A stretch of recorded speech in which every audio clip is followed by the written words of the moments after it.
Welcome back, friends. Welcome to Bible of Derivatives, a complete guidance to the stock market. आज की video में आप सबका बहुत बहुत स्वागत है। आज मैं आपके सामने एक बहुत इंपॉर्टेंट टॉपिक या सब्जेक्ट लेके आया हूँ। इसको समझना बहुत जरूरी है और इसके पीछे का लॉजिक आपको जानना भी इज वेरी इंपॉर्टेंट। टॉपिक है Why does the share price go up and down? And what is the logic behind it? एक शेयर का प्राइस ऊपर और नीचे क्यों होता है, ये जानना आपके लिए बहुत ही जरूरी है।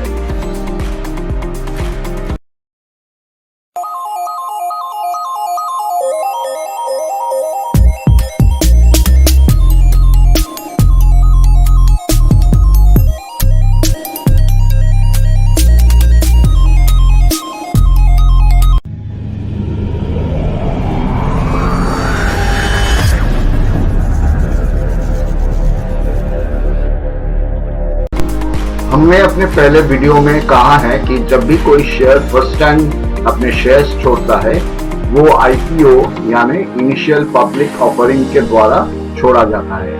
तब शेयर का प्राइस फिक्स रहता है और जब वो शेयर्स के लिए बिड करते हैं और वो शेयर्स उनको अलॉट हो जाता है, those who are buying those shares are buying it from the primary market। जब ये कंपनी अपनी शेयर्स एक्सचेंज में लिस्ट करते हैं, मतलब वो कंपनी जब एक्सचेंज में यानी कि बीएसई या एनएसई में लिस्टेड हो जाता है, तब उनका शेयर्स को सेकेंडरी मार्केट से खरीदा या बेचा जा सकता है।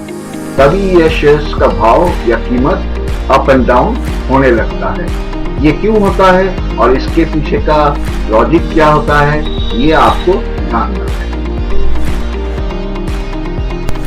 So let's dive in friends. आप थोड़ा ध्यान देना। जब सेकेंडरी मार्केट में शेयर्स आते हैं, मतलब जब कंपनी शेयर्स एक्सचेंज में लिस्टेड हो जाते हैं, तब टोटल क्वांटिटी ऑफ शेयर्स जो रहते हैं वो फिक्स्ड रहते हैं। एक कंपनी अपना पूरा शेयर्स मार्केट में नहीं छोड़ता है। कुछ शेयर्स प्रोमोटर्स या ओनर्स के पास रहते हैं ताकि वो अपना ओनरशिप बरकरार रखे और कंपनी के लिए जो भी डिसीजन लेना हो, जो पॉजिटिव भी हो सकता है, नेगेटिव भी हो सकता है, ये डिसीजन वो ओनर या प्रोमोटर ले सके।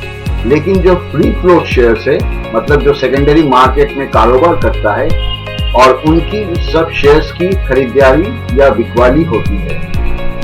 अब ये free float shares are fixed in the market, तो शेयर का भाव ऊपर नीचे कैसे होता है ये अब आप जानोगे। ये पूरा खेल डिपेंड करता है डिमांड एंड सप्लाई के ऊपर। अब लोग जानते हो कि कोई भी चीज का अगर सप्लाई ज्यादा हो और उसका डिमांड मार्केट में कम हो, मतलब सेलर्स ज्यादा हो, वो लोग सप्लाई के लिए रेडी है, लेकिन डिमांड कम है, मतलब सेलर्स की तुलना में बायर्स कम है, तो शेयर्स का प्राइस घटते हैं। और ठीक इसकी ठीक विपरीत, अगर सप्लाई कम हो, मतलब सेलर्स कम हो लेकिन बायर्स ज्यादा हो, मतलब कि डिमांड ज्यादा है लेकिन सप्लाई उतना नहीं है, तो डिमांड के मुकाबले शेयर्स का प्राइस बढ़ता है। फॉर एग्जाम्पल, एबीसी एक शेयर है, पकड़ लो, उसका free float shares in the secondary market is 1000। This is a hypothetical example. वैसे तो किसी कंपनी का मार्केट में फ्री फ्लोट शेयर्स करोड़ों में होता है। आसानी के लिए आपको समझ में जैसे आ जाए और you can understand it in a simple language, हम एक हाइपोथेटिकल एग्जाम्पल के द्वारा आपको समझाने की कोशिश कर रहे हैं। तो कहाँ थे हम? हाँ, एक कंपनी एबीसी का 1000 फ्री फ्लोट शेयर्स है सेकेंडरी मार्केट में और उसका सीएमपी मतलब करंट मार्केट प्राइस पकड़ लो 200 रुपए है। अब 300 बायर्स है जो कि 201 रुपए में बाई का बिड कर रहे हैं और 600 सेलर्स है, उसी को 202 रुपए में सेल करने के लिए खड़ा है। तो इस हालत में बायर्स सेलर्स के तुलना में कम है, मतलब बायर्स है 300 और सेलर्स है 600, मतलब सप्लाई ज्यादा है क्योंकि सेलर्स ज्यादा है और डिमांड कम है क्योंकि बायर्स कम है। तो इस सूरत पे supply is more then demand. 600 shares की सप्लाई है और 300 शेयर्स की डिमांड है, तो इस सिनेरियो में शेयर का प्राइस घटेगा और वो शायद घट के 198 रुपए पे आ जाए। इट में कम डाउन टू ₹198 फ्रॉम ₹200। इसी एग्जाम्पल के दूसरे एंगल से देखें तो करेंट मार्केट प्राइस 200 रुपीज है और ठीक उल्टा है, बायर्स है 600 और सेलर्स है 200। तो इस सूरत पे सेलर्स से ज्यादा है बायर्स, मतलब जो डिमांड है वो सप्लाई से ज्यादा है, क्योंकि सप्लाई तो 200 सेलर्स के पास है लेकिन डिमांड मतलब 600 का मतलब 600 बायर्स उसे खरीदने के लिए रेडी है। तो इस एग्जाम्पल में सप्लाई से ज्यादा डिमांड है, यानी कि buyers are more than sellers, so the share price बढ़ेगा और हो सकता है वो 200 से 202 रुपए पे चला जाए। तो अब आपको एक आइडिया हुआ है कि सप्लाई और डिमांड क्या होता है और कैसे शेयर का प्राइस ऊपर नीचे होता है। अभी मार्केट में ये सप्लाई और डिमांड का सिनेरियो किसी शेयर में ट्रेडिंग आवर्स जो कि इंडिया में 9:15 से 3:30 तक होता है तो हर एक सेकंड में ये डिमांड और सप्लाई का जो सिनेरियो है ये बदलता रहता है। जो आंकड़े होता है सप्लाई और डिमांड का वो हर सेकंड में चेंज होता है और उसके लिए भी शेयर प्राइस नीचे या ऊपर होने रहता है। So in a nutshell, the bottom line is that when the supply is more, that there are more sellers to sell and the demand is low, that there are less buyers to buy, तो एक stock गिरता है, the stock price goes down। और ठीक इसी तरह इसकी opposite, when the demand is more than the supply, मतलब buyers are more, वो डिमांड कर रहे हैं और जो सप्लायर्स है सेलर्स वो कम है, तो स्टॉक ऊपर की तरफ जाता है। ऊपर की तरफ जाना मतलब कि स्टॉक प्राइस या शेयर प्राइस गोज अप। हमने अपने पहले वीडियो में एक टाइटर स्प्रेड के बारे में भी बात किया था और एग्जाम्पल के तौर पे रिलायंस को दिया था। अब हम टाइटर स्प्रेड के बारे में जानेंगे। जितना टाइटर स्प्रेड होता है मतलब उसमें उतना लिक्विडिटी और वॉल्यूम, तो ऐसा स्टॉक में ट्रेड करना बहुत आसान होता है। आपको इजी एग्जिट और एंट्री मिल जाती है। टाइटर स्प्रेड मतलब जो आस्क प्राइस होता है, मतलब सेलर द्वारा दिया गया जो सेलिंग प्राइस है, और जो बिड प्राइस होता है मतलब बायर्स द्वारा दिया गया जो बाइंग प्राइस है, उसका बीच का अंतर, the difference between the ask price given by the sellers and the bid price given by the buyers is called the spread. जैसे कि एग्जाम्पल के तौर पे हम रिलायंस का एग्जाम्पल दिया था पिछले वीडियो में, जिसमें स्प्रेड सिर्फ 10 पैसे का था, जहां पे आस्क प्राइस 2170 रुपए 50 पैसा था और बिड प्राइस था 2170 रुपए 40 पैसा। मतलब बायर जो है वो 2170 रुपए 40 पैसा में खरीदने के लिए तैयार है और जो बिड प्राइस है मतलब सेलर्स जो है वो 2170 रुपए 50 पैसे में सेल करने के लिए बैठा है, जो कि है आस्क प्राइस। इसको बोलता है टाइटर स्प्रेड, जो कि सिर्फ 10 पैसे का डिफरेंस है। मतलब इस स्टॉक में बहुत वॉल्यूम से, यानी कि लिक्विडिटी ज्यादा है, और हमने बोला था कि liquidity is like mother's milk to traders.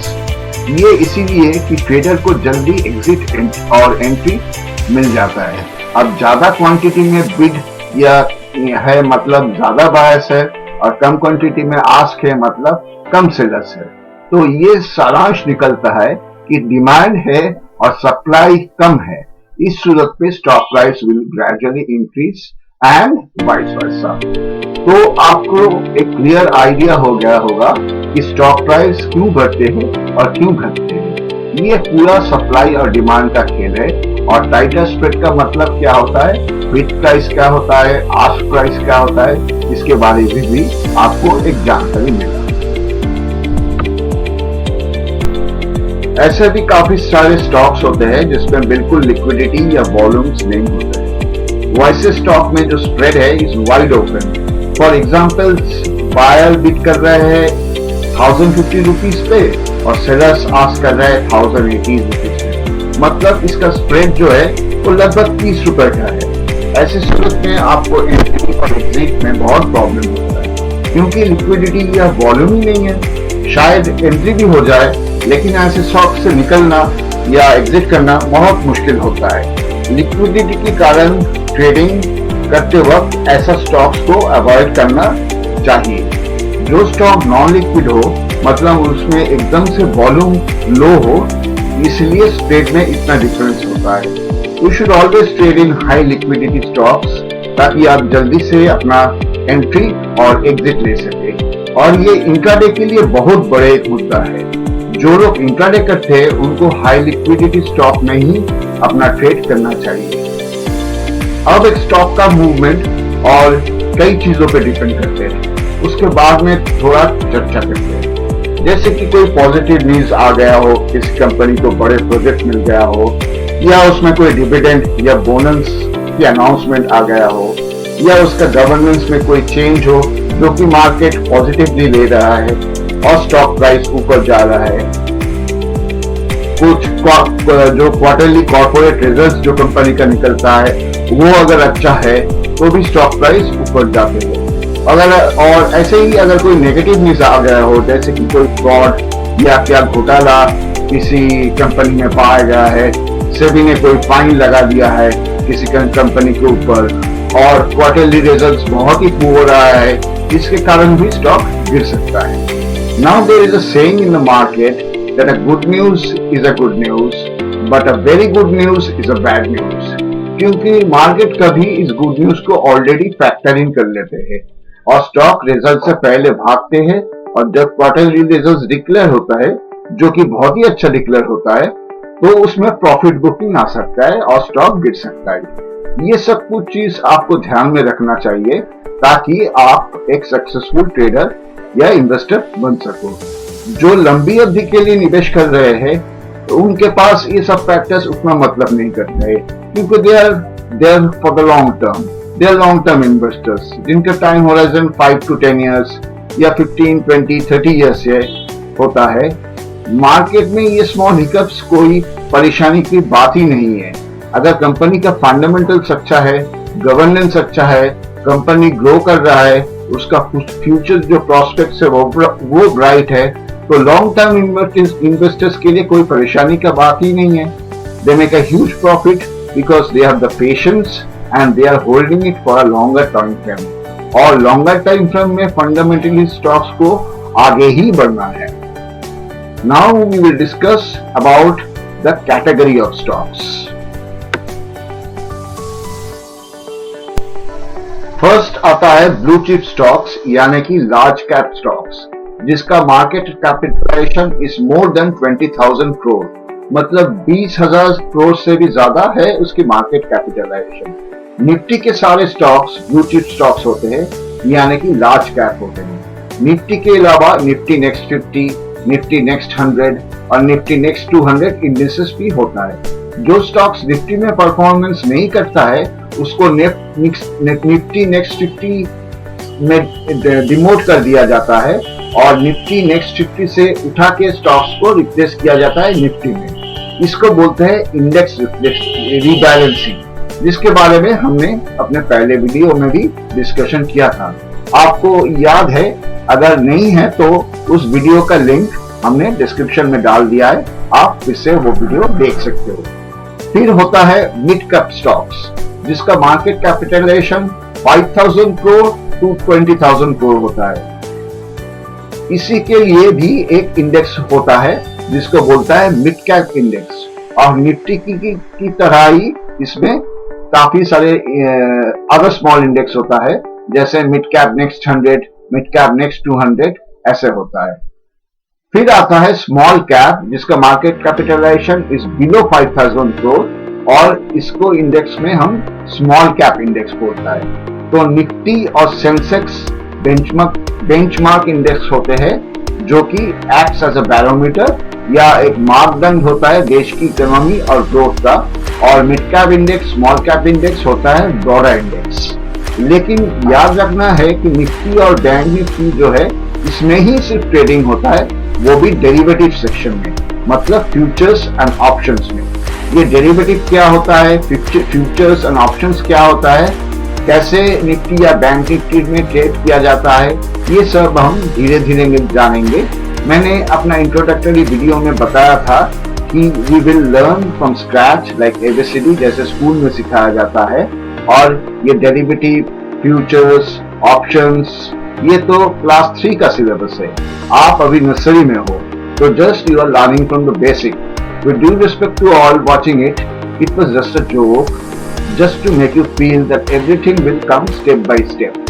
हमने प्रॉमिस किया था कि पहले एक वीडियो में इस सेबी के बारे में भी हम डिटेल्स में बात करेंगे। In details will talk about SEBI. इस सेबी क्या होता है, उसका काम का क्या होता है। Now is the right time to talk about SEBI. SEBI क्या होता है, वो क्या काम करते हैं, और गवर्नमेंट ने सेबी को क्यों इंट्रोड्यूस किया। So sit and relax, grab your coke and popcorn and watch it relaxing on your couch. So friends, let's dive in and let's know about SEBI. SEBI यानी कि Security Exchange Board of India. It was established in 1988 as a non-statutory body, and in April 12, 1992 it became a statutory body in accordance to the provisions of the Security Exchange Board Act in 1992. It's located in Bandra Kurla complex in Mumbai and has northern, eastern, southern and western regional offices in New Delhi, Kolkata, Chennai and Ahmedabad respectively. SEBI का chairman का नाम है Ajay Tyagi. He was appointed on 10th February 2017 and he is servicing his term now.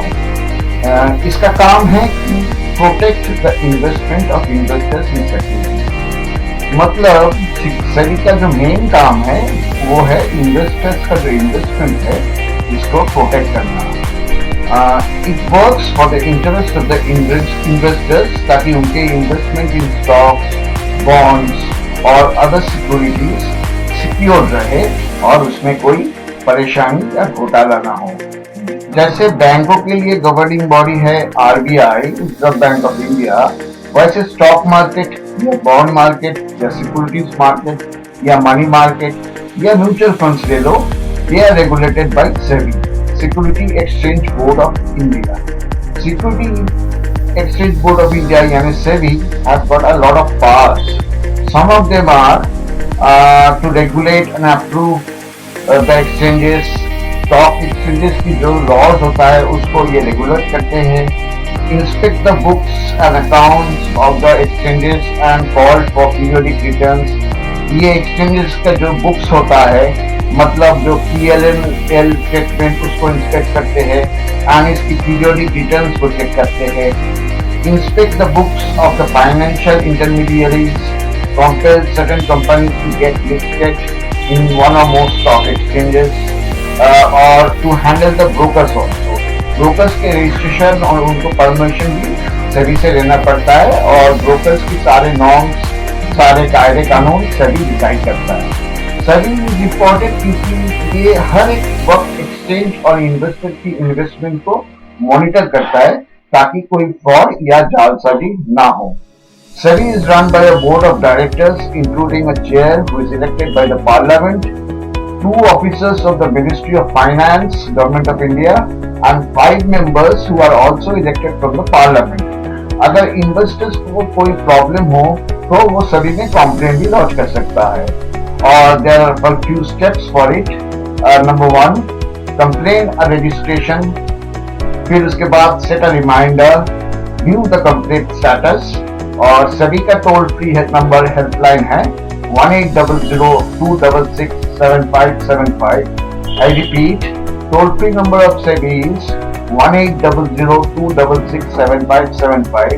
तो अगर आपकी investment में कोई complain है या आप देख रहे हैं कि आपकी जो कॉन्ट्रैक्ट शीट है उसमें कोई गलती है, तो आप अपने ब्रोकर के पास इंफॉर्म कर सकते हो। अगर वो कोई स्टेप नहीं लेता है तो you can directly contact SEBI, और इसके लिए हमने आपको हेडलाइन भी दे दिया है। सेबी जो होता है is comprised of 5 departments and each department is headed by a executive director. It also has 2 advisory committees to deal with primary and secondary market, which consists of market players, investors associations and कुछ eminent persons होता है. Now you get a little idea about what is SEBI, what are its function, इसके पास क्या powers होता है और ये क्यों बनाया गया है। In a nutshell, अगर छोटी शब्द में बोले तो SEBI is there to protect the investment of the investors from any fraud or mismanagement, और it regulates the exchanges, NSE और BSE को ये रेगुलेट करते हैं, and all the brokerage firms, चाहे वो फुल टाइम ब्रोकर हो या डिस्काउंट ब्रोकर हो या बैंक्स का ब्रोकर हो, इन सब ब्रोकर्स को भी सभी रेगुलेट करता है। So in this video you learn how a stock works, उसके प्राइस क्यों ऊपर नीचे होता है, you learn about spreads, you learned about ask price, bid price, ये क्या होता है, about the various types of stock categories like large cap stocks, mid cap stocks, small cap stocks, and the broader indices के बारे में आपने जाना कि benchmark indices और broader indices के बीच क्या डिफरेंस होता है, and a fair about of SEBI. Hope ये वीडियो आपको अच्छा लगा है। अगर अच्छा लगा है तो लाइक जरूर कीजिए, उसमें कंजूसी मत कीजिए। आपका लाइक से हमको मोटिवेशन मिलता है कि हम और भी इम्प्रूव और मोटिवेटिंग एजुकेशनल वीडियो आपके पास ला सके मार्केट के बारे में। Please subscribe to our channel and press the bell icon, ताकि कोई भी वीडियो नया जो हम डालते हैं उसका नोटिफिकेशन आप तक तुरंत पहुंच जाए। Share the video to like minded people who are interested in stock market, ताकि उसको भी एक सॉलिड फाउंडेशन मिले इन स्टॉक मार्केट और वो भी ग्रो कर सके। Thank you for watching friends, see you in the next video, goodbye, stay healthy.